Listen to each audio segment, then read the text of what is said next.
সরকারের উপর আস্থা হারিয়ে নিজেরাই কাঠ এবং বাঁশ দিয়ে সেতু তৈরি করছেন হেজামারা ব্লকের তুইশামুকর ভিলেজের গজপাড়ার মানুষ। অভিযোগ, এলাকার জনপ্রতিনিধিদের কাছে পাকা সেতু নির্মাণের আবেদন জানিয়েও কাজের কাজ হয়নি। চলাচলের একমাত্র কাঠের সেতুটি ভরসা তাদের। যদিও সেতুটি বর্তমানে জরাজীর্ণ অবস্থায় পরিণত হয়েছে, যে কোনো সময় বড়সড় দুর্ঘটনা ঘটতে পারে বলে স্থানীয়দের অভিমত।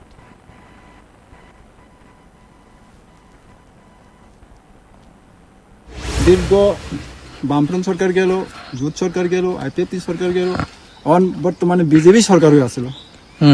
তবে ব্রিজটারে কোনো ঠিক করা হয়নি। এমনিভাবে মানে মরণ ফাঁদে নিয়ে এখানে জনসাধারণরা যাতায়াত করতেছেন খুব কষ্ট করে।